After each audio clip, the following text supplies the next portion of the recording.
ಎಲ್ರಿಗೂ ಕೂಡ ನಮಸ್ಕಾರಗಳು. ಈ ಜಗತ್ತೆಲ್ಲವನ್ನೂ ಕೂಡ ತನ್ನ ಕಬಂಧ ಬಾಹುಗಳಲ್ಲಿ ಇಟ್ಕೊಂಡಿರುವಂಥ ಕರೋನಾ ಜ್ವರದ ಬಗ್ಗೆ, ಕರೋನಾ ವೈರಾಣುವಿನ ಬಗ್ಗೆ, ಅದರ ಸೋಂಕು ನಮಗೂ ಕೂಡ ಆಗಬಾರದು, ನಮ್ಮ ಆರೋಗ್ಯವನ್ನು ನಾವು ರಕ್ಷಿಸಿಕೊಳ್ಳಬೇಕು, ದೈಹಿಕ ಆರೋಗ್ಯ ಮತ್ತು ಮಾನಸಿಕ ಆರೋಗ್ಯ ಅನ್ನೋದ್ರ ಬಗ್ಗೆ ನಾವು ಮಾಡಬೇಕಾದ ಪ್ರಾರ್ಥನೆ ಏನು ಅಂತ ಒಬ್ಬರು ಜಿಜ್ಞಾಸುಗಳು ಕೇಳಿದರು. ಅದಕ್ಕಾಗಿ ಈ ಮುಂದಿನ ಒಂದು ಭಾಗವನ್ನು ತಮ್ಮೆದುರಿಗೆ ಹಂಚ್ಕೋತಾ ಇದ್ದೇನೆ. ಎಲ್ರಿಗೂ ಗೊತ್ತಿರುವಂತಹ ಅನೇಕ ಶ್ಲೋಕಗಳೇ ವಿಷ್ಣು ಸಹಸ್ರನಾಮ ಮತ್ತು ಮೃತ್ಯುಂಜಯ ಮಂತ್ರ, ನಾರಾಯಣ ವರ್ಮ ಮಂತ್ರ, ಹರಿಕಥಾಮೃತಸಾರದ ಅನೇಕ ಮಂತ್ರಗಳು, ಅನೇಕ ಪದ್ಯಗಳು ಮತ್ತು ತಂತ್ರಸಾರದ ಚಂದ್ರೌಘ ಕಾಂತಿ ಮೊದಲಾದ ಶಬ್ದಗಳು, ಮೊದಲಾದ ಶ್ಲೋಕಗಳು, ಇವೆಲ್ಲವೂ ಕೂಡ ಎಲ್ರಿಗೂ ಗೊತ್ತಿದ್ದೇ. ಆ ಶ್ಲೋಕಗಳನ್ನು ಮತ್ತು ಇನ್ನೂ ಕೆಲವು ಶ್ಲೋಕಗಳನ್ನು ಕೂಡ ತಮ್ಮೆದುರಿಗೆ ಈಗ ಹೇಳ್ತೇನೆ. ಹಿಂದೆ ಹೇಳಿದ್ದೇ ಎಷ್ಟೋ ಶ್ಲೋಕಗಳು ಇವೆಲ್ಲವೂ ಕೂಡ ಸೂರ್ಯ, ಚಂದ್ರ ಮೊದಲಾದವರಿಗೆ ಸಂಬಂಧಪಟ್ಟದ್ದು, ಮುಖ್ಯ ಪ್ರಾಣನಿಗೆ ಸಂಬಂಧಪಟ್ಟದ್ದು ಶ್ಲೋಕಗಳು. ಈ ಶ್ಲೋಕಗಳು, ಅನೇಕ ಮಂತ್ರಗಳು ಏನಿವೆ, ಇವೆಲ್ಲ ಒಂದು ಔಷಧ ಇದ್ದಂತೆ. ಪ್ರತಿಯೊಬ್ಬ ವ್ಯಕ್ತಿಗೂ, ಪ್ರತಿಯೊಬ್ಬ ರೋಗಿಗೂ ಕೂಡ ಅವನದೇ ಆದಂಥ, ಎಲ್ರಿಗೂ ಅನ್ವಿತ ಆಗುವಂಥ ಔಷಧ ಇರೋದಿಲ್ಲ. ಅವನದೇ ಆದಂಥ, ಅವನಿಗೆ ಮಾತ್ರ ಅನ್ವಿತ ಆಗುವಂಥ ಔಷಧನೇ ಒಂದೊಂದಿರ್ತಿರ್ತದೆ. ಇದು ಸಾಮಾನ್ಯವಾಗಿ ವೈದ್ಯರಾದವರು ಅವನಿಗೆ ಯಾವ ಔಷಧ ಹಿತಕರ ಆಗ್ತದೆ, ಯಾವುದು ಅವನಿಗೆ ಉಪಯುಕ್ತ ಆಗ್ತದೆ ಅನ್ನೋದನ್ನು ನೋಡಿ ಅವನಿಗೆ ಅದನ್ನು ಸೇವಿಸಲಿಕ್ಕೆ ಹೇಳಬೇಕಾಗ್ತದೆ. ಹಾಗಾಗಿ ನನ್ನ ಅನುಭವದಲ್ಲಿ ಅನೇಕ ಶ್ಲೋಕಗಳು, ಮುಖ್ಯ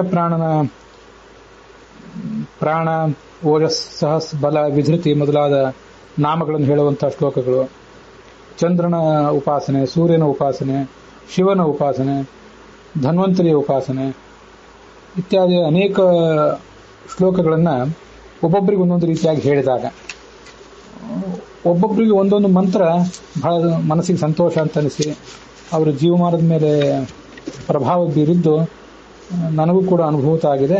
ನಿಮಗೂ ಆ ಥರ ಅನುಭೂತ ಆಗೇ ಇರ್ತದೆ, ಅನುಭವಕ್ಕೆ ಬಂದಿರ್ತದೆ. ನಾವು ಇಲ್ಲಿ ದೈಹಿಕ ಆರೋಗ್ಯಕ್ಕೆ ಬೇಕಾದಂಥ ವಿಷಯಗಳನ್ನು, ಹಾಗೆ ಮಾನಸಿಕ ಆರೋಗ್ಯಕ್ಕೆ ಬೇಕಾದಂಥ ವಿಷಯಗಳನ್ನು ಕೂಡ ನೋಡಬೇಕಾಗಿದೆ. ನಮ್ಮ ದೇಹ ರೋಗ ನಿರೋಧಕ ಶಕ್ತಿಯನ್ನು ಹೆಚ್ಚಿಸಿಕೊಳ್ಬೇಕು. ದೇಹ ಮನಸ್ಸಿನ ಶಕ್ತಿಯ ಮೇಲೆ ಹೆಚ್ಚಿನ ಬಾರಿ ಅವಲಂಬಿತ ಆದ್ದರಿಂದ ಮಾನಸಿಕವಾಗಿಯೂ ಕೂಡ ನಾವು ಇಂಥ ಸಮಸ್ಯೆಗಳನ್ನು ಎದುರಿಸಲಿಕ್ಕೆ ಸಿದ್ಧರಾಗಬೇಕು. ಮನಃಶಕ್ತಿ ಹೆಚ್ಚಾದರೆ ದೇಹದ ಶಕ್ತಿ ಹೆಚ್ಚಾಗ್ತದೆ, ದೇಹ ನಿರೋಧಕ ಶಕ್ತಿ ಹೆಚ್ಚಾಗಿ ನಮಗೆ ಇಂಥ ಸಮಸ್ಯೆಗಳನ್ನು ತಡ್ಕೊಳ್ಳಿಕ್ಕೆ ಶಕ್ತಿ ಬರ್ತದೆ.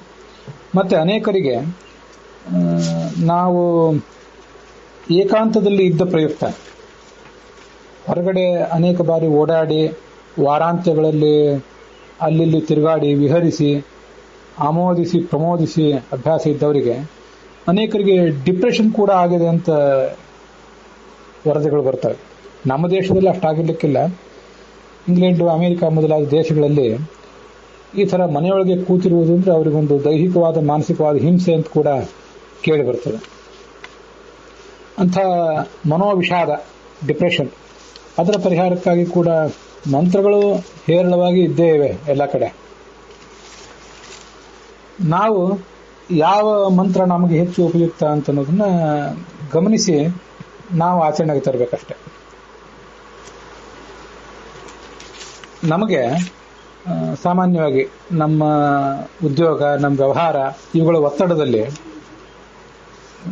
ಪ್ರತಿನಿತ್ಯ ನಾವು ಎಷ್ಟು ಮಾಡಬೇಕು ಅಂತ ಅನ್ಕೊಂಡಿದ್ದೀವೋ ಅಷ್ಟು ಪ್ರಮಾಣದಲ್ಲಿ ಆನ್ಹಿಕ, ಸಂಧ್ಯಾವಂದನೆ, ದೇವರ ಪೂಜೆ ಇತ್ಯಾದಿ ಕ್ರಿಯೆಗಳನ್ನು, ಮತ್ತು ಎಷ್ಟು ಯಾವುದೋ ಬೇರೆ ಜಪಗಳು, ಸ್ತೋತ್ರಗಳ ಪಾರಾಯಣ, ಇದೆಲ್ಲ ನಮಗೆ ಬೇರೆ ಸಂದರ್ಭದಲ್ಲಿ ಸಾಧ್ಯ ಆಗೋದಿಲ್ಲ. ವ್ಯವಹಾರದ, ಉದ್ಯೋಗದ ಒತ್ತಡ ಮತ್ತು ಕೌಟುಂಬಿಕ ಒತ್ತಡ ಕೂಡ ಇರ್ತದೆ. ಸ್ತ್ರೀಯರಿಗೂ ಇರ್ತದೆ, ಪುರುಷರಿಗೂ ಇರ್ತದೆ.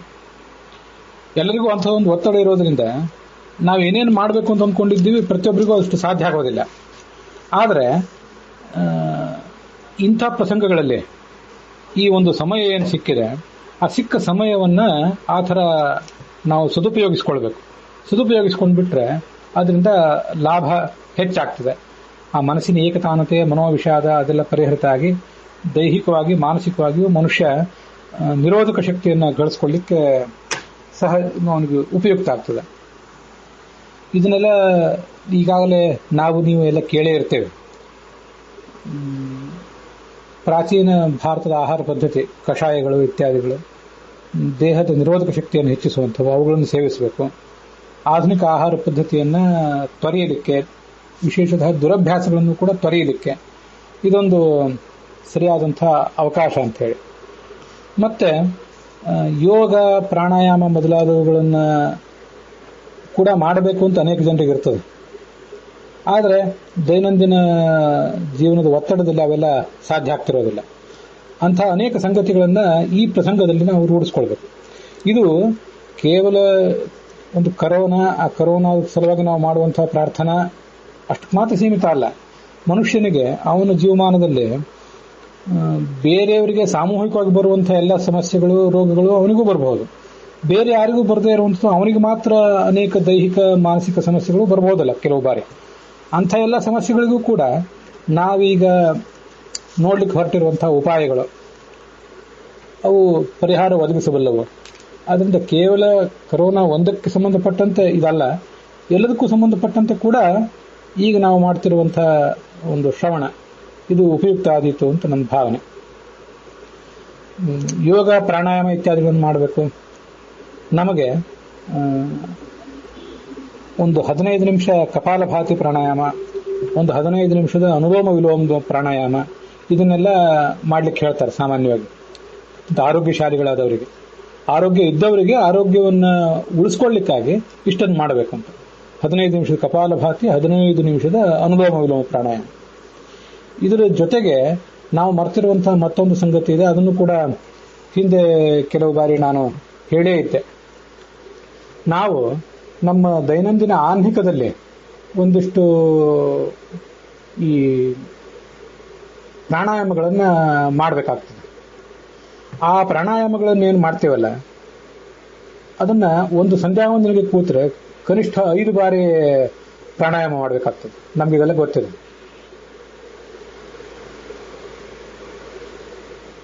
ಅಂಥದ್ದು 3 ಹೊತ್ತಿನ ಸಂಧ್ಯಾವಂದನೆ ಮಾಡಿದರೆ ಅದು ಸುಮಾರು 15 ಪ್ರಾಣಾಯಾಮಗಳಾಗ್ತವೆ.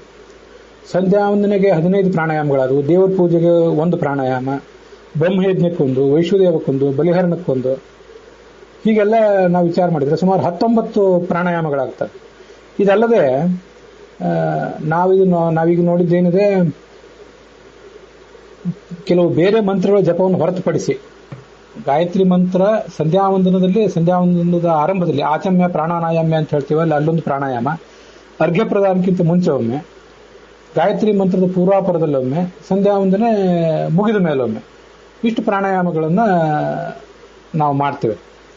ಇದಲ್ಲದೆ ಅಷ್ಟಾಕ್ಷರ ಜಪ, ಬೇರೆ ಏನು ಜಪಗಳನ್ನು ಮಾಡುವುದಿದ್ದರೆ ಪ್ರತಿಯೊಂದು ಮಂತ್ರಕ್ಕೂ ಕೂಡ ಆದ್ಯಂತದಲ್ಲಿ ಪ್ರಾಣಾಯಾಮವನ್ನು ಹೇಳೇ ಇದ್ದಾರಲ್ಲ, ಅದನ್ನೆಲ್ಲ ಮಾಡುವುದಾದ್ರೆ ಇನ್ನೂ ಹೆಚ್ಚಾಗ್ತವೆ.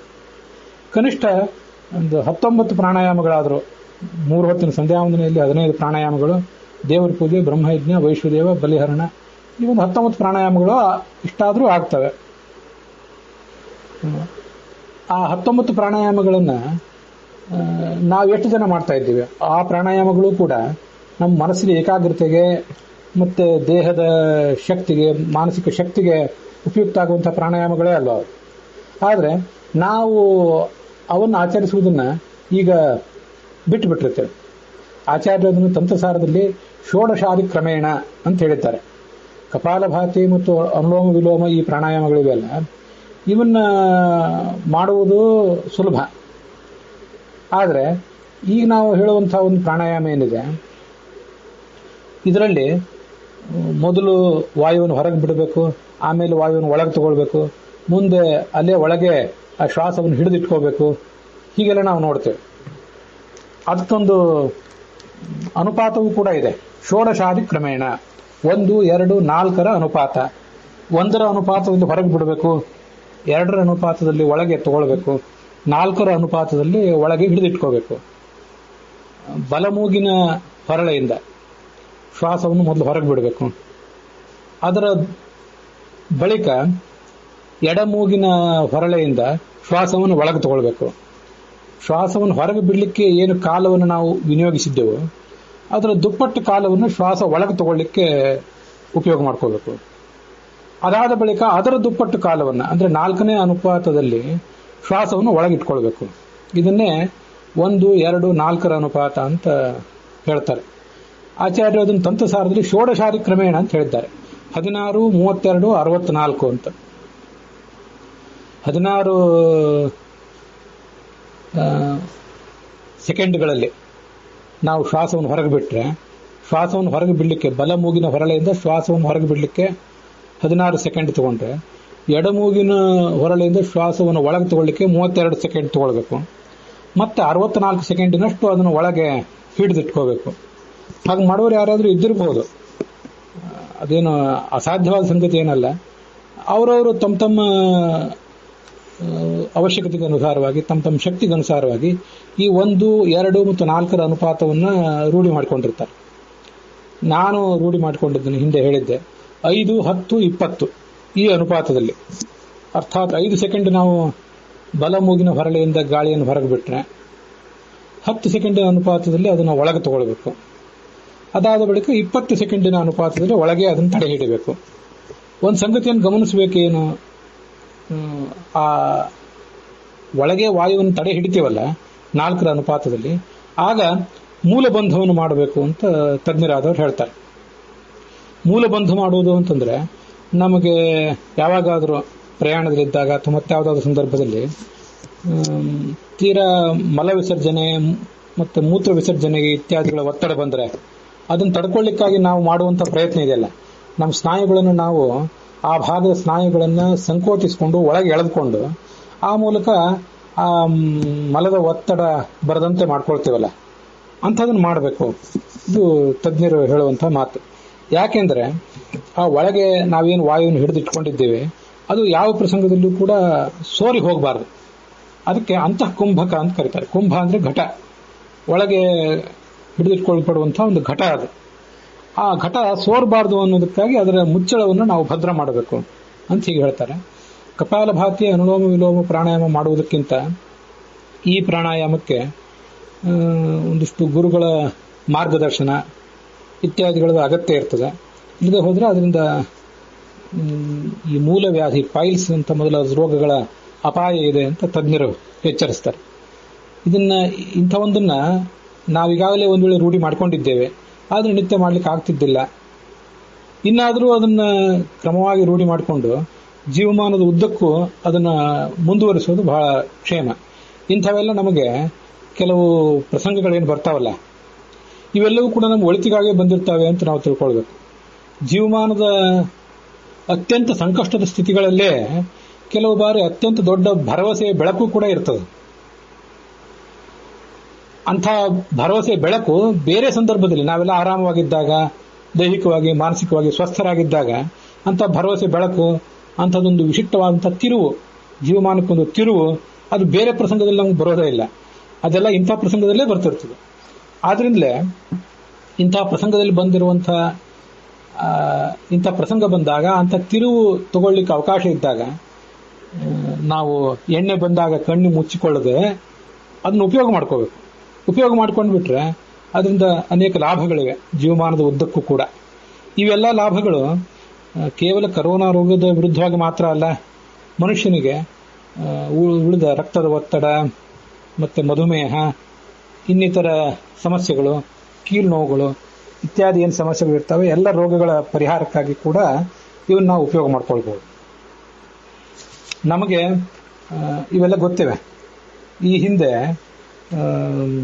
ಚಿಕ್ಕ ಮಕ್ಕಳಿಗೆ, ದೊಡ್ಡವರಿಗೂ ಕೂಡ ಎಣ್ಣೆ ಹಚ್ಚಿ ಸ್ವಲ್ಪ ಹೊತ್ತು ಕೂಡಿಸಿ ಅವರನ್ನ ಸ್ವಲ್ಪ ಹೊತ್ತು ಆದ ಬಳಿಕನೇ ಸ್ನಾನ ಮಾಡಿಸ್ತಿದ್ರು. ಇವತ್ತು ನಮಗೆ ಎಣ್ಣೆ ಹಚ್ಕೊಂಡು ಸ್ನಾನ ಮಾಡ್ಲಿಕ್ಕೆ ಪುರ್ಸೊತ್ತಿಲ್ಲ. ಎಣ್ಣೆ ಹಚ್ಚಿಕೊಂಡು ಕೂಡಲೇ ಸ್ನಾನಕ್ಕೆ ಹೋಗಿಬಿಡ್ತೀವಿ. ಆ ತೈಲ ಒಳಗೆ ಇಂಗುವ ತನಕ ಕಾಯುವಷ್ಟು ಪುರ್ಸೊತ್ತಿಲ್ಲ ನಮಗೆ. ಅಂಥ ಅನೇಕ ಸಂಗತಿಗಳನ್ನ ಈ ಸಂದರ್ಭದಲ್ಲಿ ನಾವು ರೂಢಿಸ್ಕೊಳ್ಬಹುದು. ತೈಲಾಭ್ಯಂಗ ಮಾಡಿಕೊಳ್ಳಿಕ್ಕೂ ಕೂಡ ಅನೇಕ ಪದ್ಧತಿಗಳಿವೆ, ಕ್ರಮಗಳಿವೆ. ಅದನ್ನೆಲ್ಲ ನಾವು ಅನುಸರಿಸಬೇಕು. ಮತ್ತೆ ನಮಗೆ ಶಾಸ್ತ್ರದಲ್ಲಿ ಇದನ್ನು ಕೇಳಿ ಗೊತ್ತಿದೆ, ಸಂಧ್ಯಾ ವಂದನೆಗಳನ್ನ ಮನೆಯಲ್ಲಿ ಕೂತು ಮಾಡುವುದಕ್ಕಿಂತ ದನದ ಕೊಟ್ಟಿಗೆಯಲ್ಲಿ, ನದಿಯ ಬಯಲಿನಲ್ಲಿ, ಬಾವಿಯ ತೀರದಲ್ಲಿ ಅಂತೂ ಹೊರಗೆ ತುಳಸಿ ವೃಂದಾವನ ಏನಿರ್ತದೆ ಅದರ ಪಕ್ಕದಲ್ಲಿ ಹೀಗೆ ಕೂತ್ಕೊಂಡು ಮಾಡಬೇಕು ಅಂತೆಲ್ಲ ಶಾಸ್ತ್ರ ಹೇಳಿದ್ದು ನಮ್ಗೆ ಗೊತ್ತಿದೆ. ಅದಕ್ಕೆ ವಿಶೇಷ ಫಲ ಅಂತಿದೆ. ನಾವು ಇಂಥ ಪ್ರಸಂಗಗಳಲ್ಲಿ ಆದರೂ ಸಕಾಲಕ್ಕೆ 3 ಹೊತ್ತಿನ ಸಂಧ್ಯಾ ವಂದನೆಗಳು, ಅವುಗಳನ್ನು ಆ ಬೆಳಗಿನ ಹೊತ್ತಿನಲ್ಲಿ ಆ ಸೂರ್ಯನ ಬೆಳಕು ನಮ್ಮ ಮೇಲೆ ಬೀಳುವಂತೆ, ಮತ್ತು ಸಾಯಂಕಾಲದ ಹೊತ್ತಿನಲ್ಲಿ ಶುಕ್ಲ ಪಕ್ಷದ ಆ ಚಂದ್ರನ ಬೆಳಕು ನಮ್ಮ ಮೇಲೆ ಬೀಳುವಂತೆ. ಶುಕ್ಲ ಪಕ್ಷ ಕೂಡ ಈಗ ನಡೆದಿದೆ, ಅದಕ್ಕಾಗಿ ಹೇಳಿದೆ. ನಾವು ಆ ಸೂರ್ಯ ಮತ್ತು ಚಂದ್ರರನ್ನ ಗಮನಿಸಿ ಆ ಸೂರ್ಯ ಮತ್ತು ಚಂದ್ರನ ಕಿರಣಗಳಲ್ಲಿ ಭಗವಂತನ ಒಂದು ಸನ್ನಿಧಾನವನ್ನ ಅನುಸಂಧಾನಕ್ಕೆ ತಂದುಕೊಂಡು ಆ ಥರ ಮಾಡಿದ್ದಾದ್ರೆ ಅದರಿಂದ ಆಧ್ಯಾತ್ಮಿಕವಾಗಿಯೂ ನಮಗೆ ಉಪಯೋಗ ಇದೆ, ಹಾಗೆ ದೈಹಿಕವಾಗಿ ಮಾನಸಿಕವಾಗಿಯೂ ಕೂಡ ನಮಗೆ ಬಹಳ ಲಾಭ ಇದೆ. ಇದು ಕೆಲವರು ಹೇಳಿದ್ದನ್ನು ನಾನು ಕೇಳಿದ್ದೇನೆ, ಅಂಥವ್ರನ್ನ ದೂರದಿಂದ ನೋಡಿದ್ದೇನೆ ಕೂಡ. ಒಂದು 10-15 ನಿಮಿಷ ಸೂರ್ಯನ ಮಧ್ಯಾಹ್ನದ ಸೂರ್ಯನ ಒಂದು ಮಂಡಲವನ್ನ ನೋಡೋರಿದ್ದಾರಂತೆ. ಮೊದಲು ಒಂದು ಸ್ವಲ್ಪ ಕಷ್ಟ ಆಗಬಹುದು, ಮುಂದೆ ಅದು ಅತ್ಯಂತ ತಂಪಾದಂಥ ಅನುಭವ ಕೊಡ್ತದೆ. ಹಾಗೆ ಸೂರ್ಯನನ್ನ ದಿನವೂ ನಾವು ನೋಡಿದ್ರಿಂದ ನಮ್ಮಲ್ಲಿ ಒಂದು ರೋಗ ನಿರೋಧಕ ಶಕ್ತಿ ಜಾಗೃತ ಆಗ್ತದೆ. ಮತ್ತೆ ನಾವು ಏನು ಆಹಾರವನ್ನು ಈಗ ಸ್ವೀಕಾರ ಮಾಡ್ತಾ ಇದ್ದೀವಿ, ಈ ಆಹಾರದ ಸ್ವೀಕಾರ ಪ್ರಮಾಣವೂ ಕೂಡ ಕಡಿಮೆ ಆಗ್ತದೆ. ಯಾಕೆಂದ್ರೆ ನಮ್ಗೆ ಬರಬೇಕಾದ ಎನರ್ಜಿ ಎಲ್ಲ ಸೂರ್ಯನಿಂದ ಬರುವುದರಿಂದ, ಅಂಥ ಒಂದು ಶಕ್ತಿ ನಮಗೆ ಬರುವುದರಿಂದ ನಮಗೆ ಈ ಬಾಹ್ಯ ಆಹಾರದ ಅವಶ್ಯಕತೆ ಇರುವುದಿಲ್ಲ. ಶೇಕಡ ಒಂದು 30-40 ಭಾಗದಷ್ಟು ಆಹಾರ ಕಡಿಮೆ ನಾವು ತಗೊಂಡು ಸಾಕಾಗ್ತದೆ ಅಂತ ಕೆಲವರು ಹೇಳಿದ್ದನ್ನ ನಾನು ಕೇಳಿದ್ದೇನೆ. ಹಾಗಂತೇಳಿ ನಾವೀಗ ಮಧ್ಯಾಹ್ನದ ಹೊತ್ತಿನಲ್ಲಿ ಆ ಸೂರ್ಯನನ್ನು ನೋಡಿ ನಮಗೆ ಅಭ್ಯಾಸ ಇಲ್ಲದೆ ಇದ್ದಂತಹ ಪ್ರಸಂಗದಲ್ಲಿ ಅದರಿಂದ ನಾವು ತೊಂದರೆಗೆ ಈಡು ಮಾಡಿಕೊಳ್ಳುವುದು ಬೇಡ ನಮ್ಮನ್ನ. ಇಂಥವ್ರು ಕೆಲವರು ಇದ್ದಾರೆ ಈಗಲೂ ಕೂಡ ಅಂತನ್ನೋದನ್ನ ನಾನು ಬಲ್ಲೆ, ಅದನ್ನ ತಮ್ಮ ಎದುರಿಗೆ ಹೇಳಿದೆ ಅಷ್ಟೆ. ಬೆಳಗಿನ ಹೊತ್ತಿನಲ್ಲಿ ಸೂರ್ಯೋಪಾಸನೆ ಮಾಡಬೇಕು, ಮತ್ತೆ ಗಾಯತ್ರಿ ಉಪಾಸನೆ ಮಾಡಬೇಕು, ಅರ್ಘ್ಯ ಕೊಡಬೇಕು, ಸಾಯಂಕಾಲ ಸೂರ್ಯ ಇದ್ದಾಗಲೇ ಸಾಯಂಕಾಲ ಸಂಧ್ಯಾವಂದನೆ ಮಾಡಬೇಕು ಅಂತ ಹೀಗೆಲ್ಲ ಹೇಳಿದ್ದಾರೆ. ಸೂರ್ಯನ ಮತ್ತು ಚಂದ್ರನ ಕಿರಣಗಳನ್ನ ನಾವು ನಮ್ಮ ದೇಹದ ಮೂಲಕ ಸ್ವೀಕರಿಸುವುದನ್ನು ರೂಢಿ ಮಾಡಿಕೊಳ್ಬೇಕು. ಆಯುರ್ವೇದದಲ್ಲಿ ಹೇಳಿದಂತೆ ದಿವಾ ಸೂರ್ಯಾಂಶು ಸಂತಪ್ತಂ ನಿಶಿ ಚಂದ್ರಾಂಶು ಶೀತಲಂ ಹಂಸೋದಕ ಮಿತಿಖ್ಯಾತಂ. ಹಗಲು ಹೊತ್ತು ಸೂರ್ಯನ ಬಿಸಿಲಿಗೆ ಒಡ್ಡಲ್ಪಟ್ಟಂಥದ್ದು, ಸಾಯಂಕಾಲ ಚಂದ್ರನ ಬೆಳದಿಂಗಳಿಗೆ ಒಡ್ಡಲ್ಪಟ್ಟಂತಹ ನೀರೇನಿದೆ ಇದಕ್ಕೆ ಹಂಸೋದಕ ಅಂತ ಕರೀತಾರೆ. ಇದು ಸ್ನಾನ ಪಾನ ಮೊದಲಾದವುಗಳಿಗೆ ಬಹಳ ಉಪಯುಕ್ತ ಅಂತ ಶಾಸ್ತ್ರದಲ್ಲಿ, ಆಯುರ್ವೇದ ಶಾಸ್ತ್ರದಲ್ಲಿ ನಾವು ಕೇಳ್ತೇವೆ. ಇಂಥದ್ದೆಲ್ಲವನ್ನೂ ಕೂಡ ಇಂಥ ಬಿಡುವಿನ ವೇಳೆಯಲ್ಲಿ ನಾವು ಮಾಡುವುದನ್ನ ರೂಢಿಸಿಕೊಳ್ಬೇಕು. ಬೇರೆ ಪ್ರಸಂಗಗಳಲ್ಲಾದ್ರೆ ಇಷ್ಟೆಲ್ಲ ಮಾಡಲಿಕ್ಕೆ ಮನೆ ಯಜಮಾನರಿಗೂ ಪುರುಸೊತ್ತಿರೋದಿಲ್ಲ, ಗೃಹಿಣಿಯರಿಗೂ ಪುರುಸೊತ್ತಿರೋದಿಲ್ಲ. ಆದರೆ ಇಂಥ ಪ್ರಸಂಗಗಳಲ್ಲಿ ಅದೆಲ್ಲವನ್ನು ಕೂಡ ನಾವು ಮಾಡಿ ಅದರ ಲಾಭವನ್ನು ಪಡ್ಕೋಬೇಕು. ಹೀಗೆ ನನ್ನ ಕೆಲವು ಅಭಿಪ್ರಾಯಗಳಿವೆ. ಇಂತಹ ಅನೇಕ ಸಂಗತಿಗಳು ಅಂದರೆ ಪ್ರಾಣಾಯಾಮ, ಯೋಗ ಇತ್ಯಾದಿಗಳನ್ನು ಮಾಡುವಾಗ ಅಥವಾ ಮನುಷ್ಯ ವಾಕಿಂಗ್ ಮಾಡುವಾಗ ಅನೇಕ ಸ್ತೋತ್ರ ಮಂತ್ರಗಳನ್ನು ಅದರ ಜೊತೆಗೇನೆ ಜಪಿಸಿ ಆ ಮೂಲಕ ದೇಹಕ್ಕೂ ನಾವು ಮಾಡಿಕೊಳ್ಬೇಕಾದ್ದನ್ನು ಮಾಡಿಕೊಂಡಂತಾಯಿತು, ಮತ್ತೆ ಅದೇ ಸಂದರ್ಭದಲ್ಲಿ ಆಧ್ಯಾತ್ಮಿಕ ಲಾಭವನ್ನು ಕೂಡ ಪಡ್ಕೊಂಡಂತಾಯಿತು. ಇಂಥದ್ದೆಲ್ಲವನ್ನೂ ಮನುಷ್ಯ ರೂಢಿಸ್ಕೋಬಹುದು. ಒಬ್ಬರಿಗೆ ನನಗೆ ಇದು ಅವರೇ ಹೇಳಿದಂಥ ಒಂದು ಸಂಗತಿ, ಕುತ್ತಿಗೆ ತೀರಾ ನೋವಿತ್ತಂತೆ. ಎಲ್ಲ ಆಯುರ್ವೇದದ ಅಲೋಪತಿ ಔಷಧಗಳನ್ನೆಲ್ಲ ಅವರು ಪ್ರಯೋಗಿಸಿದರು. ಆದರೆ ಯಾವುದೇ ಲಾಭ ಆಗದೇ ಇದ್ದಾಗ ಕುತ್ತಿಗೆಗೆ ಒಂದು ಸುತ್ತಲೂ ಕವರ್ ಹಾಕೊಳ್ತಾರಲ್ಲ ಅಂಥದನ್ನು ಕೂಡ ಹಾಕ್ಕೊಂಡಿದ್ರು. ಒಂದು ಸ್ಪಂಜಿನಂಥದ್ದು ಕಟ್ಕೊಂಡಿರ್ತಾರಲ್ಲ ಕುತ್ತಿಗೆ ಆ ಕಡೆ ಈ ಕಡೆ ಹೊರಳದಂತೆ, ಅದೆಲ್ಲವನ್ನು ಕಟ್ಕೊಂಡ್ರು ಯಾವ ಲಾಭವೂ ಆಗದೇ ಇದ್ದಾಗ ಕುತ್ತಿಗೆಗೆ ಈ ಟ್ರಾಕ್ಷನ್ ಹಾಕ್ತಾರಲ್ಲ, ಭಾರ ಹಾಕಿ ಅದನ್ನು ಎಳೆಯುವುದಂಥದನ್ನೇನೋ ಮಾಡ್ತಾರಲ್ಲ, ಅಂಥದ್ದೊಂದು ಟ್ರೀಟ್ಮೆಂಟ್ಗೆ ತಮ್ಮನ್ನು ತಾವು ಒಡ್ಡಿಕೊಂಡ್ರು. ಪ್ರತಿನಿತ್ಯ ಒಂದು 7 ದಿವಸಗಳ ಕಾಲ ಪ್ರತಿನಿತ್ಯ ಅದು ನಡೀತು. ಪ್ರತಿನಿತ್ಯ ಅದು ನಡೆಯುವಾಗ ಎಷ್ಟು ಹೊತ್ತು ಈ ಕ್ರಿಯೆಯನ್ನು ನನಗೆ ಅವ್ರು ಮಾಡ್ತಾರೆ, ಈ ಟ್ರೀಟ್ಮೆಂಟ್ ಅವ್ರು ಮಾಡ್ತಾರೆ ಅಂತ ಈ ರೋಗಿಯಾದವರು ನೋಡಿದರು.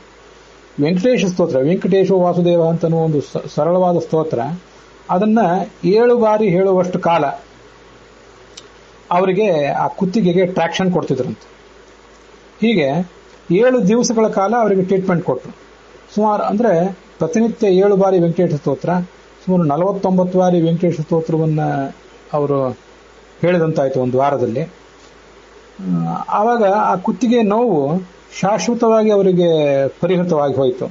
ಇದು ಅವರೇ ಹೇಳಿದಂಥ ಒಂದು ಸಂಗತಿ.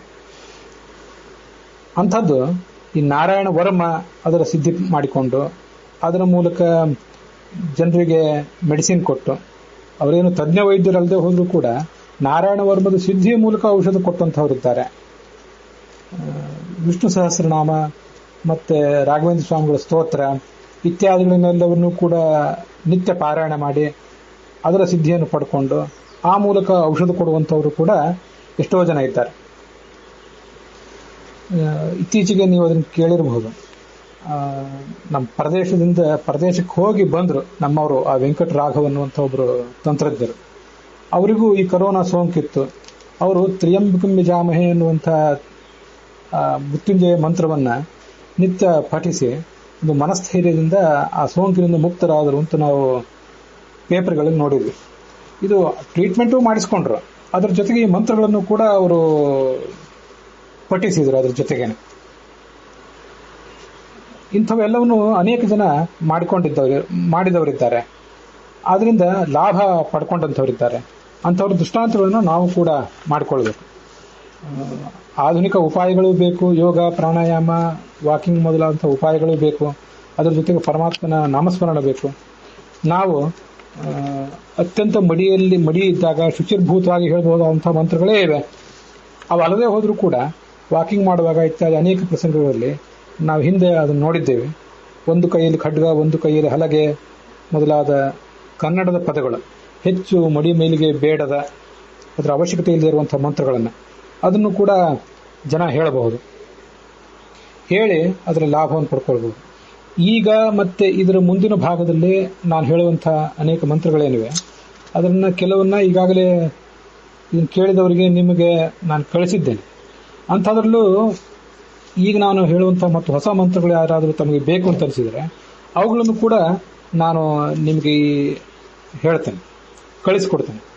ಅಂಥ ಅನೇಕ ಮಂತ್ರಗಳನ್ನು ಈ ಮುಂದಿನ ಭಾಗದಲ್ಲಿ ಹೇಳಿಕೊಂಡಿದ್ದೇನೆ. ಕೆಲವು ಪ್ರಸಿದ್ಧವಾದಂಥ ಸ್ತೋತ್ರಗಳನ್ನೇ ಈಗ ತಮ್ಮ ಎದುರುಗಿಡ್ತೇನೆ. ಅಲ್ಲಿರುವಂಥ ಶ್ಲೋಕಗಳನ್ನೇ ನಾನೇನು ಹೇಳಲಿಕ್ಕೆ ಹೋಗೋದಿಲ್ಲ. ಈ ವಿಷ್ಣು ಸಹಸ್ರನಾಮ ಇದೆ. ವಿಷ್ಣು ಸಹಸ್ರನಾಮದಲ್ಲಿ ಭಗವಂತನನ್ನು ಔಷಧಂ ಜಗತಸ್ಯೇತು ಅಂತ ಉಪಾಸನೆ ಮಾಡಿದ್ದಿದೆ. ವೇದ್ಯೋ ವೈದ್ಯ ಅಂತೇಳಿ ಭಗವಂತನನ್ನು ವೈದ್ಯ ಅಂತ ಹೇಳಿದ್ದಿದೆ. ಇದನ್ನ ಈ ಹಿಂದೆ ನಾವು ನೋಡಿದ್ದೇವೆ. ಭಗವಂತನ ವಿಷ್ಣು ಸಹಸ್ರನಾಮವನ್ನು ಹೇಳುವಾಗ ಮೊದಲಿಂದ ಅದನ್ನು ಹೇಳ್ತಾ ಹೋಗ್ಬೇಕು. ವಿಷ್ಣು ಸಹಸ್ರನಾಮವನ್ನು ವಿಷ್ಣುರುವ ಷಟ್ಕಾರ ಅಂತೇಳಿ ಅದು ಎಲ್ಲಿ ಔಷಧಂ ಮತ್ತು ಬರ್ತದೆ ಅಲ್ಲಿಗೆ ನಿಲ್ಲಿಸಿ ಔಷಧಾಯ ನಮಃ ಔಷಧಾಯ ನಮಃ ಅಂತ 108 ಬಾರಿ ಹೇಳಿ ಅಲ್ಲಿಂದ ಮುಂದಿನ ನಾಮವನ್ನು ಮತ್ತೆ ಸಹಸ್ರ ಪ್ರಹರಣಾಯುಧ ಸರ್ವಪ್ರಹರಣಾಯುಧ ಅಲ್ಲಿವರೆಗೆ ಹೇಳಿ ಅದನ್ನು ಮುಕ್ತಾಯ ಮಾಡಬೇಕು. ಇಂಥದೊಂದು ವಿಷ್ಣು ಸಹಸ್ರನಾಮದ ಜಪದ ಪದ್ಧತಿಯನ್ನು ಹಿಂದೊಂದು ಬಾರಿ ನಾನು ಹೇಳೇ ಇದ್ದೆ. ವೈದ್ಯ ಅನ್ನುವಂಥ ಮತ್ತೊಂದು ಶಬ್ದ, ಇದು ವೈದ್ಯಾಯ ನಮಃ. ಹಿಂದಿಂದು ಔಷಧಾಯ ನಮಃ, ಇದು ವೈದ್ಯಾಯ ನಮಃ. ಭಗವಂತನನ್ನ ಆ ಧನ್ವಂತರಿ ರೂಪದ ವೈದ್ಯ ಅಂತ ಉಪಾಸನೆ ಮಾಡುವಂತ ಒಂದು ಶ್ಲೋಕ ಇದು. ವಿಷ್ಣು ಸಹಸ್ರನಾಮ ಪ್ರಾರಂಭಿಸಬೇಕು, ವೈದ್ಯ ಅನ್ನುವಲ್ಲಿಗೆ ಬರಬೇಕು, ವೈದ್ಯಾಯ ನಮಃ ಅಂತ 108 ಬಾರಿ ಹೇಳಿ ಮತ್ತೆ ಸರ್ವಪ್ರಹರಣಾಯುಧ ಅನ್ನುವವರೆಗೆ ಅದನ್ನ ಮುಕ್ತಾಯ ಮಾಡಬೇಕು. ಸುಶ್ರುತ ಸಂಹಿತ ಇದ್ದಿರಬೇಕು. ಅಲ್ಲೊಂದು ಮಾತಿದೆ, ವಿಷ್ಣು ಸಹಸ್ರನಾಮಾನಂ ಚರಾಚರ ಗುರುಂ ವಿಭುಂ ಸ್ತುವನ್ ನಾಮ ಸಹಸ್ರೇಣ ಜ್ವರಾನ್ ಸರ್ವಾನ್ ವ್ಯಪೋಹತಿ ಅಂತ. ಚರಾಚರ ಜಗತ್ತಿಗೂ ಒಡೆಯನಾದಂಥ ವಿಷ್ಣುವನ್ನ ಅವನ 1000 ನಾಮಗಳಿಂದ ನಾವು ಒಲಿಸಿಕೊಂಡ್ರೆ ಎಲ್ಲ ಜ್ವರಗಳನ್ನು ಕೂಡ ಪರಿಹರಿಸಿಕೊಳ್ಳಬಹುದು ಅಂತ ಅಲ್ಲಿದೆ.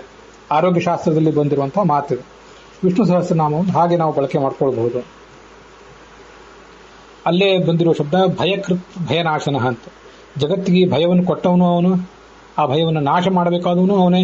ಭಯಕೃತ್ ಅದರ ಚತುರ್ಥಿ ವಿಭಕ್ತಿ ಭಯಕೃತೇ ನಮಃ, ಔಷಧಾಯ ನಮಃ ವೈದ್ಯಾಯ ನಮಃ ಇದ್ದಂತೆ ಭಯಕೃತೇ ನಮಃ, ಭಯನಾಶನಾಯ ನಮಃ ಅವೆರಡು ಶಬ್ದಗಳು. ಹೀಗೆ ವಿಷ್ಣು ಸಹಸ್ರನಾಮವನ್ನು ನಾವು ಬಳಸ್ಕೋಬಹುದು. ರಾಮರಕ್ಷಾ ಸ್ತೋತ್ರ ಅನೇಕ ಜನರಿಗೆ ಹೇಳುವ ರೂಢಿ ಇರ್ತದೆ, ಅದನ್ನು ಬಳಸ್ಕೋಬಹುದು. ರಾಮಾಯಣದಲ್ಲಿ, ವಾಲ್ಮೀಕಿ ರಾಮಾಯಣದಲ್ಲಿ ಆದಿತ್ಯ ಹೃದಯ ಅಂತ, ಇದನ್ನ ರಾವಣನ ಎದುರಿಸಲಿಕ್ಕೆ, ಯುದ್ಧದಲ್ಲಿ ಎದುರಿಸಲಿಕ್ಕೆ ನಿಂತಾಗ ರಾವಣರ ನಿರ್ಣಾಯಕ ಯುದ್ಧ, ಅದು ಕೊನೆಯ ಯುದ್ಧ. ಆ ಪ್ರಸಂಗದಲ್ಲಿ ಅಗಸ್ತ್ಯರು ಬಂದು ರಾಮನಿಗೆ ಈ ಆದಿತ್ಯ ಹೃದಯವನ್ನು ಉಪದೇಶ ಮಾಡಿದ್ದಿದೆ. ಕೆಲವರು ಅದನ್ನು ಮಾಡ್ತಾ ಇರ್ತಾರೆ. ಈ ಆದಿತ್ಯ ಅಂತನ್ನುವರು ನಮ್ಗೆ ಈಗಾಗಲೇ ಗೊತ್ತಿರುವಂತೆ ಸರ್ವದೇಹಾಭಿಮಾನೀತು ದೇಹಿನಾಂಹಿ ದಿವಾಕರಃ. ಸೂರ್ಯ ಎಲ್ಲಾ ಪ್ರಾಣಿಗಳಿಗೂ, ಎಲ್ಲಾ ಜೀವರಿಗೂ ಕೂಡ ದೇಹಾಭಿಮಾನಿಯನ್ನು, ಅವನ ಸ್ತೋತ್ರವನ್ನು ಹೀಗೆ ಮಾಡಬಹುದು, ಆದಿತ್ಯ ಹೃದಯ ಸ್ತೋತ್ರ. ಅಂಥವೆಲ್ಲ ಸ್ತೋತ್ರಗಳು ಕೆಲವು ದೊಡ್ಡದಾಗ್ತವೆ. ಹಾಗಿಲ್ಲದೆ ಇದ್ದಾಗ ಅಂಥ ದೊಡ್ಡದಾದಂತ ಕಾಣಿಸಿದ್ರೆ ಕೇವಲ ಸರಳವಾದಂತಹ ಸ್ತೋತ್ರಗಳಿಂದಲೂ ಕೂಡ ಅವನನ್ನ ಆರಾಧಿಸಬಹುದು. ಅಂತೂ ಆದಿತ್ಯ ಹೃದಯವನ್ನು ಪಠಣ ಮಾಡುವಂತಹ ರೂಢಿ ಕೆಲವರಿಗಿರ್ತದೆ, ಅದಕ್ಕಾಗಿ ನಾನು ಹೇಳಿದೆ ಅಷ್ಟೆ. ಈ ಗಾಯತ್ರಿ ಮಂತ್ರ ನಿತ್ಯ ನಾವು ಜಪಿಸ್ತೇವಲ್ಲ, ಅದು ಕೂಡ ಸೂರ್ಯಮಂಡಲದಲ್ಲಿರುವಂತಹ ಗಾಯತ್ರಿ ರೂಪದ ಭಗವಂತನ ಆರಾಧನೆಯೇ ಆಗಿದೆ. ಸೂರ್ಯನೂ ಕೂಡ ಆರೋಗ್ಯದ ದೇವತೆ ಆಗಿದ್ದಾನೆ. ಅವನ ಅಂತರ್ಯಾಮಿಯಾದಂಥ ಭಾರತೀಯರ ಮುಖ್ಯ ಪ್ರಾಣಾಂತರ್ಗತನಾದಂಥ ಗಾಯತ್ರಿ ರೂಪದ ಭಗವಂತನನ್ನು ನಾವು ಆರಾಧಿಸಬೇಕು. ಅದು ಒಂದು ಸೂರ್ಯೋಪಾಸನೆಯೇ. ಸೂರ್ಯ ನಮಗೆ ಈ ಜಗತ್ತಿಗೆ ಬೇಕಾದಂತಹ ಬೆಳಕನ್ನು ಕೊಟ್ಟು ಕಾಪಾಡ್ತಾನೆ. ಮತ್ತೆ ಈ ನಮ್ಗೆ ಅವನಿದ್ರೆ ಅವನ ಬೆಳಕಿನಿಂದ ನಾವೆಲ್ಲ ಬದುಕಿರ್ತೇವೆ. ಮತ್ತೆ ಅವನು ಬೆಳಕಿನ ರೂಪದಲ್ಲಿ ಈ ಜಗತ್ತಿನಲ್ಲಿ ಬೆಳೆಯಬೇಕಾದಂತಹ ಸಸ್ಯಗಳಿಗೆ ಪೋಷಣೆ ಕೊಟ್ರೆ, ಈ ದ್ಯುತಿ ಸಂಶ್ಲೇಷಣ ಕ್ರಿಯೆ ಅಂತ ಹೀಗೇನು ಹೇಳ್ತಾರಲ್ಲ, ಸೂರ್ಯನ ಕಿರಣಗಳನ್ನು ಎಲೆಗಳು ಹೀರಿಕೊಂಡು ಆ ಮೂಲಕ ಆಹಾರವನ್ನು ಉತ್ಪಾದನೆ ಮಾಡ್ತವೆ ಅಂತ ಹೀಗೆಲ್ಲ. ಹಾಗಾಗಿ ಸಸ್ಯಗಳ ಅಭಿವೃದ್ಧಿಗೂ ಕೂಡ ಅವನೇ ಕಾರಣನಾಗಿದ್ದಾನೆ. ಮತ್ತೆ ನಮ್ಮ ಜ್ಞಾನಕ್ಕೂ ಕೂಡ ಆ ಸೂರ್ಯ ಕಾರಣನಾಗಿದ್ದಾನೆ. ಸೂರ್ಯನ ಅಂತರ್ಯಾಮಿ ಆದಂತಹ ಭಗವಂತ ನಮಗೆ ಬೆಳಕನ್ನು ಕೊಟ್ಟಿದ್ದಾನೆ, ಮತ್ತು ಸಸ್ಯಗಳನ್ನು ಬೆಳೆಸ್ತಾನೆ, ಜ್ಞಾನವನ್ನು ಕೂಡ ಅವನು ಕೊಡ್ತಾನೆ. ಉಪನಿಷತ್ ಭಾಷ್ಯ ಹೇಳುವಂತೆ ಸೂರ್ಯಸ್ತತ್ಕರ್ಮ ಸಿದ್ಧಯೇ ಭೂತಾನ ಜ್ಯೋತಿಷೋ ದಾತ. ನಮ್ಮೆಲ್ಲರ ಕರ್ಮಗಳು ನಡೆಯಬೇಕಾದ್ರೆ ಬೆಳಕು ಬೇಕು. ಆ ಬೆಳಕನ್ನು ಕೊಟ್ಟಂಥವನೇ ಸೂರ್ಯನಾಗಿದ್ದಾನೆ. ಹೀಗೆ ಸೂರ್ಯನ ಉಪಾಸನೆಯನ್ನು ನಾವು ಮಾಡಬಹುದು. ನಮ್ಮಲ್ಲಿ ಅನೇಕ ಜನರಿಗೆ ಶಿವನ ಉಪಾಸನೆ ಮಾಡಿ ಗೊತ್ತಿದ್ದೇ ಇರ್ತದೆ. ಅವನ ಮೃತ್ಯುಂಜಯ ಮಂತ್ರ ತ್ರ್ಯಂಬಕಂ ಯಜಾಮಹೇ ಅನ್ನುವಂಥದ್ದು ಬಹಳ ಜನಪ್ರಿಯವಾದಂತಹ ಮಂತ್ರ. ಅದನ್ನು ಕೂಡ ಶುಚಿರ್ಭೂತರಾಗಿ ವಿಧಿಪೂರ್ವಕವಾಗಿ ಜಪಿಸಬೇಕು. ವಿಧಿಪೂರ್ವಕವಾಗಿ ಜಪಿಸ್ಲಿಕ್ಕೆ ಸಾಧ್ಯ ಇಲ್ಲ ಅಂತಂದ್ರೆ ಅಂಥದನ್ನು ಬಿಟ್ಟು ಬೇರೆದನ್ನ ಜಪಿಸಬೇಕು. ಶಿವ ಅವನು ಶರೀರದ ದೇವತೆಯು ಕೂಡ ಹೌದನ್ನು ಶರೀರ ಪುರುಷ ಅಂತ ಐತರೇಯ ಉಪನಿಷತ್ತು ವರ್ಣಿಸ್ತದೆ. ಚತ್ವಾರ ಪುರುಷ ಇತಿ ಬಾಧ್ವ, ಶರೀರದ ಪುರುಷ ಛಂದಃ ಪುರುಷ ಅಂತ. ಹೀಗೆ ಸರ್ವದೇಹಾಭಿಮಾನಿತು ಶರೀರ ಪುರುಷ ಶಿವ. ಶರೀರದ ಪುರುಷನೂ ಹೌದವನು, ಮತ್ತೆ ಮನಸ್ಸಿನ ದೇವತೆನೂ ಕೂಡ ಹೌದು. ಹೀಗೆ ಶಿವನ ಆ ಉಪಾಸನೆಯಿಂದ ನಾವು ಮಾನಸಿಕ ಆರೋಗ್ಯವನ್ನ, ದೈಹಿಕ ಆರೋಗ್ಯವನ್ನು ಎಲ್ಲವನ್ನು ಕೂಡ ಪಡ್ಕೊಳ್ಬಹುದು. ನಮಗೆ ಈ ಶಿವನ ಒಂದು ಶಕ್ತಿ ಗೊತ್ತಿದೆ. ಸಮುದ್ರ ಮಥನ ಆದಾಗ ಆ ಸಮುದ್ರ ಮಥನದ ಬಳಿಕ ಕಾಲಕೂಟ ವಿಷ ಹುಟ್ಟಿತ್ತು. ಆ ಕಾಲಕೂಟ ವಿಷವನ್ನ ಮುಖ್ಯ ಪ್ರಾಣ ಮತ್ತೆ ಅದಾದ ಬಳಿಕ ನಂಜುಂಡ ಅಂತ ಹೆಸರು ಕಡಿಸಿಕೊಂಡಿರುವ ಹೆಸರಿನಿಂದ ವಾಚ್ಯನಾದಂತಹ ಶಿವನು ಕೂಡ ಉಂಡ ಆ ಕಾಲಕೂಟ ವಿಷವನ್ನು. ಉಂಡು ತಾನು ನೀಲಕಂಠನಾದ. ಕಾಲಕೂಟ ವಿಷದಿಂದ ಜಗತ್ತಿಗೆ ಬಂದಂತಹ ಆಪತ್ತನ್ನ ಅವನು ತಾನು ಪರಿಹರಿಸಿ ಜಗತ್ತನ್ನು ರಕ್ಷಿಸಿದ. ಹೀಗೆ ಅನೇಕ ಜನ ದೇವತೆಗಳು ಹೇಗೆ ಈ ಜಗತ್ತನ್ನು ರಕ್ಷಿಸಿರ್ತಾರೆ ಬೇರೆ ಬೇರೆ ಆಪತ್ತು ಬಂದಾಗ ನಮ್ಗವೆಲ್ಲ ಗೊತ್ತಿದೆ. ನಂಜುಂಡ ಅನ್ನುವಂಥ ಒಂದು ಖ್ಯಾತವಾದಂಥ ಹೆಸರೇ ಇದೆ. ಕೆಲವು ಪ್ರಸಂಗಗಳು, ಕೆಲವು ದೇವಾಲಯಗಳು ಇವೆ ದಕ್ಷಿಣ ಕನ್ನಡ ಮೊದಲಾದ ಕಡೆ. ವೈದ್ಯನಾಥೇಶ್ವರ ಅಂತ ದೇವಾಲಯನೂ ಕೂಡ ಕೊಕ್ಕಡ ಅನ್ನುವ ಒಂದು ಭಾಗದಲ್ಲಿ ಎಲ್ಲೋ ಇದೆ ಅಂತ ನನಗೆ ನೆನಪು. ರುದ್ರಾಧ್ಯಾಯ ಕೂಡ ಅವನನ್ನ ಅಧ್ಯವೋಚದಧಿವಕ್ತ ಪ್ರಥಮೋ ದೈವ್ಯೋಭಿಷಕ್ ದೇವವೈದ್ಯ ಅಂತ ಅವನನ್ನ ವರ್ಣನೆ ಮಾಡಿದರು. ಅಹಿಂಶ್ಚ ಸರ್ವಾಹಾನ್ ಜಂಭಯನ್ ಸರ್ವಾಹಾಂಶ ಯಾತು ಧಾನ್ಯ. ಎಲ್ಲ ದುಷ್ಟಶಕ್ತಿಗಳನ್ನ, ಈ ಸರ್ಪಗಳನ್ನ ಅವನು ಓಡಿಸಲಿ ಅಂತ ಅಲ್ಲಿ ಅವನ ಪ್ರಾರ್ಥನೆ ಇದೆ. ಮಾನೋ ಮಹಾಂತ ಮುತಮಾನೋ ಅರ್ಭಕಂ ಅಂತ ರುದ್ರಾಧ್ಯಾಯದಲ್ಲಿ ಆ ಮಂತ್ರ ಇದೆ. ರುದ್ರ ನಮ್ಮ ಈ ಶರೀರಗಳನ್ನು ಮಾನೋ ಮಹಾಂತ ಮುತಮಾನೋ ಅರ್ಭಕಂ, ನಮ್ಮ ಈ ಚಿಕ್ಕ ಮಗುವನ್ನು ಅವನು ಹಿಂಸಿಸದೇ ಇರಲಿ. ಮಾನ ಉಕ್ಷಂತಂ, ಈಗ ಹೊಸದಾಗಿ ಮದುವೆಯಾಗಿರುವಂತಹ ಯುವಕ. ಮಾನ ಉಕ್ಷಿತಂ, ಈಗ ತಾನೇ ಗರ್ಭಸ್ಥವಾದ ಶಿಶು, ಹೊರಗೆ ನವಜಾತವಾದಂತಹ ಶಿಶು, ಹೊರಗೆ ಬಂದಿರುವಂತಹ ಶಿಶು. ಮಾನೋವಧಿ ಪಿತರಂ ಮೋತ ಮಾತರಂ, ನಮ್ಮ ತಾಯಿ ತಂದೆ ಅಜ್ಜ ಮುತ್ತಜ್ಜ ಇವ್ರು ಯಾರನ್ನೂ ಕೂಡ ಆ ಶಿವ ಘಾಸಿಗೊಳಿಸಿದಿರಲಿ. ಪ್ರಿಯಾಮಾನಸ್ತನುವೋ ರುದ್ರವೀರಿಷಃ, ನಮ್ಮ ಶರೀರಗಳಿಗೆ ತೊಂದರೆ ಕೊಡಬೇಡ ಅಂತ ಅವನನ್ನು ಪ್ರಾರ್ಥನೆ ಮಾಡಿದಂಥ ಭಾಗಗಳೆಲ್ಲ ಅಲ್ಲಿ ನಮಗೆ ಕಾಣಿಸ್ತವೆ. ಇದು ಆ ರುದ್ರನ ಉಪಾಸನೆ. ಶರೀರ ಮತ್ತು ಮನಸ್ಸು ಅವೆರಡಕ್ಕೂ ಆತ ದೇವತೆ ಆಗಿದ್ದಾನೆ. ಗಾಯತ್ರಿಯ ಕೊನೆಯಲ್ಲಿ ನಾವು ನೋಡುವಂಥದ್ದು ಧಿಯೋ ಯೋನಃ ಪ್ರಚೋದಯಾತ್, ಅವನು ನಮ್ಮೆಲ್ಲರ ಬುದ್ಧಿಗಳನ್ನು ಪ್ರಚೋದಿಸಲಿ, ಬುದ್ಧಿಯನ್ನು ಸ್ಥಿರವಾಗಿಡಲಿ ಅಂತ. ಬುದ್ಧಿಗೆ ಏನಾದರೂ ಮಂಕು ಕವಿದಿದ್ರೆ, ಅದಕ್ಕೇನಾದರೂ ವಿಷಾದ ಡಿಪ್ರೆಷನ್ ಆಗುವಂಥ ಪರಿಸ್ಥಿತಿ ಇದ್ದರೆ ಅದೆಲ್ಲವನ್ನೂ ಕೂಡ ಆ ದೇವ ಬಗೆಹರಿಸಲಿ ಅಂತ ಕೇಳ್ಕೊಳ್ಳೋದಿದೆ. ಹಾಗೆ ಗಾಯತ್ರಿ ಮಂತ್ರವನ್ನು ಅತ್ಯಂತ ಭಕ್ತಿಯಿಂದ ನಿಷ್ಠೆಯಿಂದ ಅನುಸಂಧಾನಪೂರ್ವಕವಾಗಿ ಮಾಡಿದರೆ ಅದರಿಂದ ಲಾಭವಿದೆ. ಅನೇಕ ಮಂತ್ರಗಳನ್ನು ನಾವು ಅರ್ಥಜ್ಞಾನವಿಲ್ಲದೆ ಮಾಡುವುದರಿಂದ ಅದರ ಶಕ್ತಿಯನ್ನು ಕಳ್ಕೊಂಡಿದ್ದೇವೆ. ಹಾಗೆ ಮಾಡುವುದಕ್ಕಿಂತ ನಾವು ಈ ಪ್ರತಿಯೊಂದರ ಅರ್ಥವನ್ನು ಕೂಡ ತಿಳ್ಕೊಂಡು ಆ ಪ್ರಕಾರ ಜಪ ಮಾಡಿದ್ದಾದರೆ ಅದರಿಂದ ದೈಹಿಕವಾಗಿಯೂ ಮತ್ತು ಮಾನಸಿಕವಾಗಿಯೂ ಮನುಷ್ಯನಿಗೆ ಬಹಳ ಲಾಭಗಳಿವೆ. ಅದನ್ನು ಮನಗಾಣಬೇಕು. ಈ ಧಿಯೋ ಯೋನ ಪ್ರಚೋದಯಾತ್ ಅಂತ ಹೀಗೆ ಬಂತಲ್ಲ, ಇದು ಗಾಯತ್ರಿ ಮಂತ್ರ. ಅದಕ್ಕೆ ಶುದ್ಧಿ ಬೇಕು, ಉಪನಯನ ಇತ್ಯಾದಿಗಳಾಗಿರಬೇಕು. ಅಂಥ ಅನುಕೂಲ ಇಲ್ಲದೇ ಇದ್ದವರು ಹೇಗೆ ಮಾಡಬಹುದು?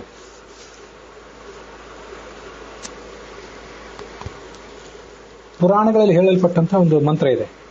ಯೋದೇವ ಸವಿತಾಸ್ಮಾಕಂ ಧಿಯೋ ಧರ್ಮಾದಿ ಗೋಚರೆ ಪ್ರೇರಯೇತ್ ತಸ್ಯ ತದ್ಭರ್ಗಃ ತದ್ವರೇಣ್ಯಂ ಉಪಾಸ್ಮಹೆ ಅಂತ ಆ ಮಂತ್ರ.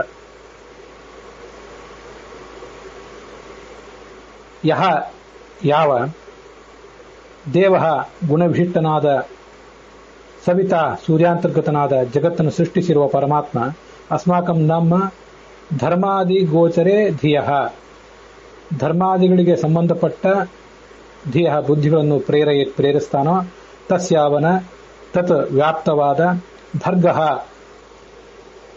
ತೇಜೋಮಯವಾದ ವರೇಣ್ಯಂ ಶ್ರೇಷ್ಠವಾದ ತತ್ ಆ ರೂಪವನ್ನು ಉಪಾಸ್ಮಹೆ ಉಪಾಸಿಸುತ್ತೇವೆ, ಧ್ಯಾನಿಸುತ್ತೇವೆ ಅಂತ ಅದರ ಅನ್ವಯಾರ್ಥನೂ ಕೂಡ ಇದೆ.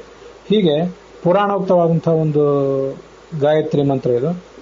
ಅದನ್ನು ಎಲ್ಲರೂ ಕೂಡ ಹೇಳಬಹುದಾದದ್ದು. ಹಿರಿಯರು, ವಿದ್ವಾಂಸರು ಮೊದಲಾದವರು ಅದನ್ನು ಪ್ರಚುರಪಡಿಸಿದ್ದಾರೆ. ಅದನ್ನು ತಮ್ಮ ಗಮನಕ್ಕೆ ಇವತ್ತು ತಂದಿದ್ದೇನೆ. ಇದಲ್ಲದೆ ಭಾಗವತದಲ್ಲಿ ಸೋಸಾ ವದಭ್ರಕರುಣೋ ಭಗವಾನ್ ವಿವೃದ್ಧ ಪ್ರೇಮಸ್ಮಿತೇನ ನಯನಾಂಬರುಹಂ ವಿಜೃಂಭನ್ ಉತ್ಥಾಯ ವಿಶ್ವವಿಜಯಾಯ ಮನೋವಿಷಾದಂ ಮಾಧ್ವ ಗಿರಾಪನಯತಾತ್ ಪುರುಷ ಪುರಾಣ ಅಂತ ಒಂದು ಮಂತ್ರದ ರೂಪದಲ್ಲಿ ನಾವು ಕೇಳ್ತೇವೆ. ಎಲ್ಲ ಜೀವರ ಒಡೆಯನಾದಂಥ ಜೀವಾಭಿಮಾನಿಯಾದಂಥ ಚತುರ್ಮುಖ ಬ್ರಹ್ಮ ಇದನ್ನ ಈ ಸೃಷ್ಟಿಯ ಆರಂಭದಲ್ಲಿ ನಾನು ಹೇಗೆ ಸೃಷ್ಟಿ ಮಾಡಬೇಕು, ನನಗೆ ಸೃಷ್ಟಿ ಮಾಡುವ ಶಕ್ತಿ ಈಗಿಲ್ವಲ್ಲ ಅನ್ನುವಂಥ ಒಂದು ತೊಂದರೆ ಬಂದಾಗ ಅವನು ಮಾಡಿದಂಥ ಒಂದು ಸ್ತೋತ್ರ ಇದು. ಸೋಸಾ ವದಭ್ರ ಕರುಣ, ಮಹಾಕರುಣಾಶಾಲಿಯಾದವನವನು.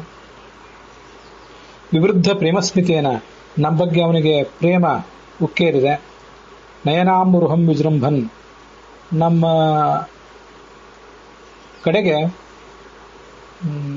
ಅವನು ಪ್ರೇಮದ ನೋಟವನ್ನು ಬೀರ್ತಾ ಇದ್ದಾನೆ. ಮಲಗಿದ್ದವನು ಎದ್ದು ತನ್ನ ಜೇನಿನಂಥ ಸಿಹಿಯಾದ ಮಾತಿನಿಂದ ನಮ್ಮ ಮನೋವಿಷಾದವನ್ನು ಪರಿಹರಿಸಲಿ ಅಂತ ಅವನು ಕೇಳ್ಕೊಳ್ತಾನೆ. ಇದು ಜೀವಾಭಿಮಾನಿಯಾದಂಥ ಚತುರ್ಮುಖ ಬ್ರಹ್ಮ ಆ ಮನೋವಿಷಾದ ಪರಿಹಾರಕ್ಕಾಗಿ ಮಾಡಿರುವಂಥ ಒಂದು ಸ್ತೋತ್ರ ಇದು.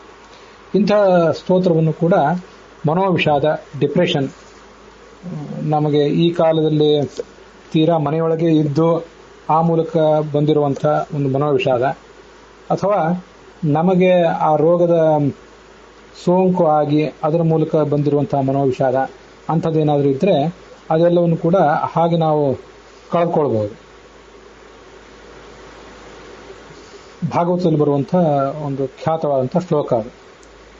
ವಸ್ತುತಃ ಇಲ್ಲಿ ಅನೇಕ ಶ್ಲೋಕಗಳಿಗೆ ಆ ಭಾಗವತದಲ್ಲಿ ಇಂಥ ಶ್ಲೋಕವನ್ನು ಪಠಿಸಿದರೆ ಅದರಿಂದ ಮಹಾ ಲಾಭ ಇದೆ, ಎಲ್ಲ ರೋಗಗಳು, ಎಲ್ಲ ಮನೋವಿಷಾದೆಲ್ಲ ಪರಿಹಾರ ಆಗ್ತದೆ ಅಂತ ಹೀಗೆ ಫಲಶ್ರುತಿ ಅಲ್ಲೇನಿಲ್ಲ. ಎಲ್ಲದಕ್ಕೂ ಹಾಗಿರೋದಿಲ್ಲ. ಕೆಲವು ಕಡೆ ಇದನ್ನು ಪಠಿಸಿದರೆ, ಈ ಅಧ್ಯಾಯವನ್ನು ಪಠಿಸಿದರೆ, ಈ ಶ್ಲೋಕವನ್ನು ಪಠಿಸಿದರೆ ಇಂಥ ಲಾಭ ಅಂತ ಹೇಳಿರ್ತಾರೆ. ಕೆಲವುದಕ್ಕೆ ಅಂಥದ್ದು ಏನನ್ನೂ ಹೇಳಿರೋದಿಲ್ಲ. ಆ ಹೇಳದೆ ಹೋದರೂ ಕೂಡ ಆ ಶ್ಲೋಕವನ್ನು ಗಮನಿಸಿದಾಗ ನಮಗೆ ಆ ಶ್ಲೋಕವನ್ನು ಹೇಳಿದವರಿಗೆ ಏನು ಲಾಭ ಆಗಿತ್ತು ಅನ್ನೋದನ್ನು ತಿಳ್ಕೊಂಡ್ರೆ ನಮಗೂ ಕೂಡ ಆ ಲಾಭ ಆಗಬಹುದು. ನಮಗೂ ಕೂಡ ಅಂಥ ಒಂದು ಮಹತ್ವದ ಶಕ್ತಿ ನಮ್ಮಲ್ಲಿ ಪ್ರಾಪ್ತ ಆಗಬಹುದು ಅಂತ ನಾವು ತಿಳ್ಕೊಳ್ಬಹುದಾಗ್ತದೆ. ಅದಕ್ಕಾಗಿ ಅಲ್ಲಿ ಆ ಫಲಶ್ರುತಿಯನ್ನು ಹೇಳದೇ ಹೋದರೂ ಕೂಡ ನಾವು ಅದನ್ನು ತಿಳ್ಕೊಳ್ಬಹುದು. ಅಂಥದ್ದೊಂದು ಅನುಕೂಲವನ್ನು ನಾವು ಕೂಡ ಪಡ್ಕೊಳ್ಬಹುದು ಅಂತ ನನ್ನ ಅಭಿಪ್ರಾಯ.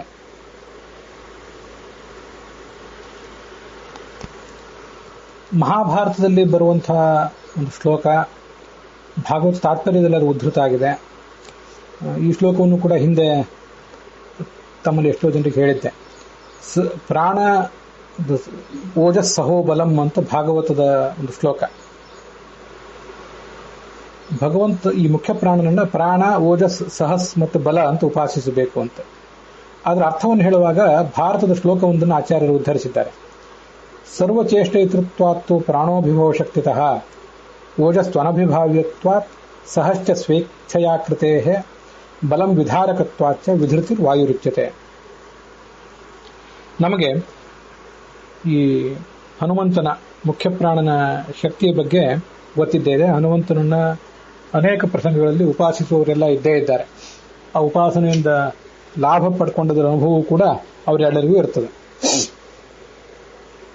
ಸರ್ವಚೇಷ್ಟೈತೃತ್ವ, ನಮ್ಮೆಲ್ಲರ ಚಟುವಟಿಕೆಗಳನ್ನು ಪ್ರೇರಕನಾಗಿದ್ದವನು, ಆದ್ರಿಂದ ಅವನನ್ನು ಪ್ರಾಣ ಅಂತಾರೆ. ಎಲ್ಲರನ್ನೂ ಪರಾಭವಗೊಳಿಸಿರುವಂತಹ ಸಾಮರ್ಥ್ಯ ಅವನಿಗಿದೆ, ಆದ್ರಿಂದ ಅವನನ್ನ ಓಜಸ್ ಅಂತ ಹೇಳ್ತಾರೆ. ಎಲ್ಲ ದುಷ್ಟಶಕ್ತಿಗಳನ್ನ, ದೈತ್ಯರನ್ನು ಪರಾಭವಗೊಳಿಸ್ತಾನೆ. ಇಂಥ ಅನೇಕ ದುಷ್ಟ ರೋಗಗಳ, ಮಾರಕ ರೋಗಗಳ ಅಭಿಮಾನಿ ದೈತ್ಯರು, ದುಷ್ಟಶಕ್ತಿಗಳೇನಿದ್ದಾರೆ ಅವರನ್ನು ಕೂಡ ಆತ ಹಿಮ್ಮೆಟ್ಟಿಸ್ತಾನೆ. ಆದ್ರಿಂದ ಅವನನ್ನು ಓಜಸ್ ಅಂತ ಉಪಾಸಿಸಬೇಕು. ಅವರನ್ನು ಅವನು ಹಿಮ್ಮೆಟ್ಟಿಸ್ತಾನೆ, ಆದ್ರಿಂದ ಓಜಸ್. ಯಾರಿಗೂ ಅವನು ಮಣಿಯುವುದಿಲ್ಲ. ಅನಭಿಭಾವ್ಯತ್ವಾತ್ ಸಹ, ಮತ್ತೆ ಸ್ವೇಚ್ಛೆಯ ಕೃತೆ, ತನ್ನ ಇಚ್ಛೆಯಂತೆ ಎಲ್ಲಾ ಕಾರ್ಯವನ್ನು ಮಾಡಬಲ್ಲವನಾದ್ರಿಂದ ಅವನಿಗೆ ಬಲ ಅಂತಿದೆ.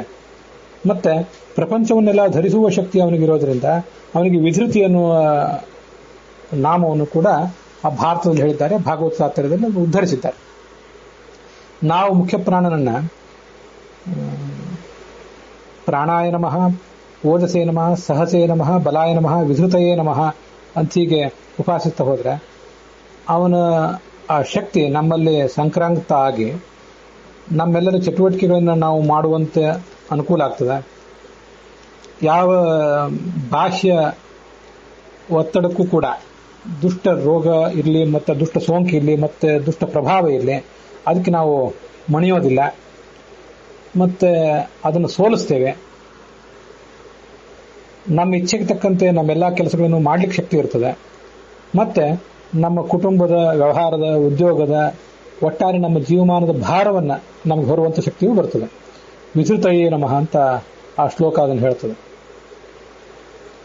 ಹೀಗೆ ಇವೆಲ್ಲ ನಮಗೆ ಆ ಮುಖ್ಯ ಪ್ರಾಣನ ಉಪಾಸನೆಯಲ್ಲಿ ಕೂಡ ಕಾಣುವಂಥವು.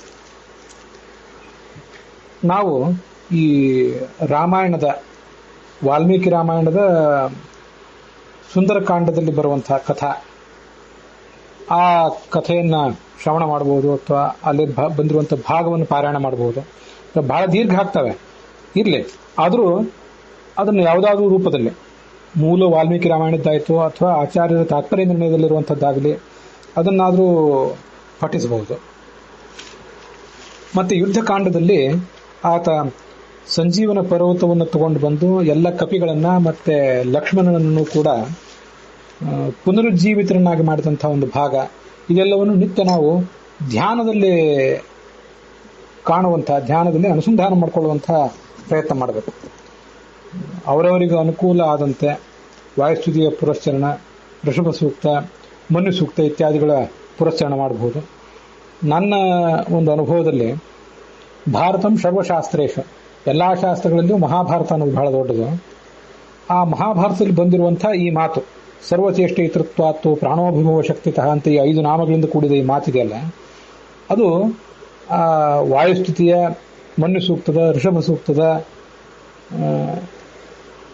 ಎಲ್ಲ ಮುಖ್ಯ ಪ್ರಾಣ ಎಲ್ಲ ಅವತಾರಗಳ ಒಂದು ಮಹಿಮೆಯನ್ನು ಕೂಡ ಹೇಳುವಂತಹ ಒಂದು ಶ್ಲೋಕ ಅದು.